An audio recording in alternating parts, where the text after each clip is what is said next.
J'ai travaillé pendant près de 10 ans à Microsoft et lorsque j'y étais, je menais de front d'autres projets, dont celui de l'Université virtuelle africaine, que vous connaissez sans doute, c'est-à-dire que j'avais été sollicité pour monter l'UVA, un système d'enseignement à distance pour l'Afrique. C'était un projet novateur, j'allais dire avant-gardiste, et en le faisant, je me suis rendu compte qu'il y a beaucoup de choses qui pouvaient être faites en Afrique. J'ai pris toute la mesure de la situation de l'éducation, même si au départ, je n'étais pas un éducateur. En tout cas, je me suis efforcé, avec d'autres, de mettre la technologie au service de l'éducation. Lorsque ce projet a été mis sur orbite, si je puis dire, je suis retourné à Microsoft pour continuer mon travail. Et après près de 10 ans, j'ai décidé de partir. Je suis parti parce que je voulais travailler davantage avec l'Afrique. Je voulais avoir plus de temps pour monter un autre projet, à savoir celui de la télémédecine, c'est-à-dire mettre la technologie au service de la médecine. Bien évidemment, j'ai fait plusieurs voyages en Afrique pour faire ce que j'appellerais de la prospection, notamment au Cameroun. Et au terme de cette prospection, après 1 an, j'ai estimé qu'il fallait y aller. L'important, c'est de savoir que ce qui m'a intéressé particulièrement dans ce projet, c'était le challenge, c'était son côté novateur, c'était en dernière analyse l'idée de travailler avec des jeunes, vous en avez vu ici. Je pensais que je pourrais peut-être à mon tour transmettre ce qui m'a été transmis. Et depuis lors, je suis ici, je peux vous assurer que je suis très enthousiaste par rapport à ce projet, grâce aux jeunes qui nous rejoignent tous les jours pour pouvoir porter ce projet à terme. Nous avons décidé dès le départ de proposer des coûts vraiment faibles. Par exemple, pour un patient qui se trouve en zone rurale, qui veut consulter un spécialiste, je dis bien médecin spécialiste, le coût est de 2000 francs CFA. Et on sait très bien qu'en zone urbaine, ces coûts dans d'autres cliniques vont au-delà de 10 000 francs CFA.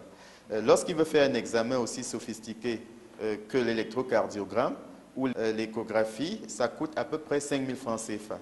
Et je suis satisfait de constater que l'essentiel des patients que nous avons jusqu'ici payent leur consultation normalement. En un mot, la télémédecine, c'est la technologie au service de la médecine, c'est-à-dire que des patients qui se trouvent dans des zones reculées, qui n'ont pas toujours l'occasion de se faire soigner décemment, peuvent rester sur place, avoir accès à des médecins, à des spécialistes qui se trouvent, eux, dans des centres urbains. Donc, c'est un système très simple.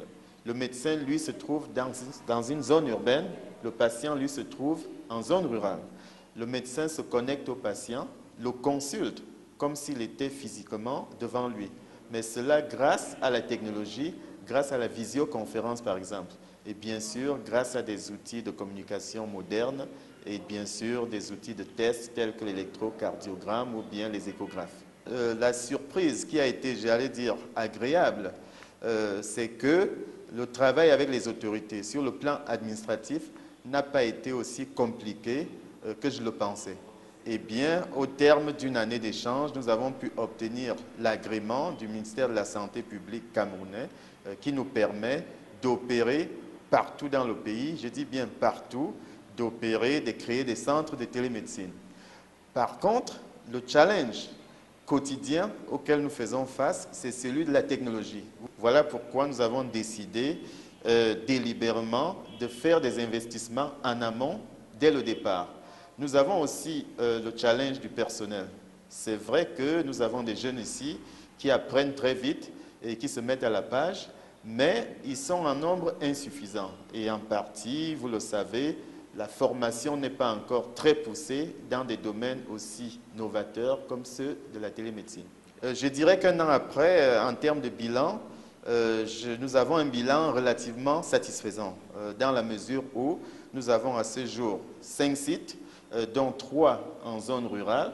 Les consultations se passent normalement, c'est-à-dire qu'on peut se connecter dans ces zones rurales et s'occuper des patients, traiter les patients à distance, dans des domaines aussi sophistiqués que la cardiologie ou bien la gynécologie. De ce point de vue, je suis très satisfait.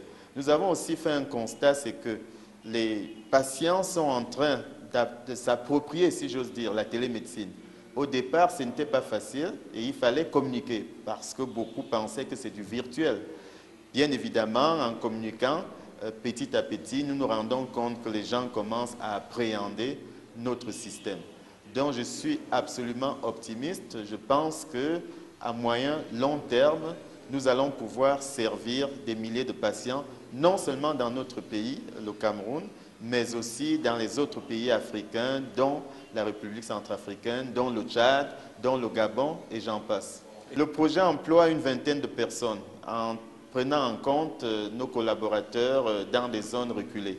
Mais nous travaillons en partenariat avec les hôpitaux, dont le personnel de ces hôpitaux, d'une certaine façon, font aussi partie de notre personnel. Donc, je dirais à peu près une centaine de personnes. Au siège, nous avons 5 médecins, mais nous travaillons aussi avec des médecins qui, eux, se trouvent en zone reculée. Donc, au total, on peut dire une vingtaine de médecins. Nous avons des partenaires indiens que je n'ai d'ailleurs pas comptés parce que parmi ces partenaires, nous avons justement des médecins. En Inde, nous avons des partenaires parce que j'ai une structure en Inde, c'est là où j'ai démarré. Nous avons aussi des partenaires en France, notamment à Montpellier. Nous avons des partenaires aux États-Unis et nous avons des partenaires au Canada. À ce jour, le projet a mobilisé près de 200 millions de francs CFA. Mais ce n'est que le début, en fait. Je pense que pour que nous implantions tous les sites à moyen terme, ça va être quelque chose qui va chercher dans les 2 milliards et demi de francs CFA.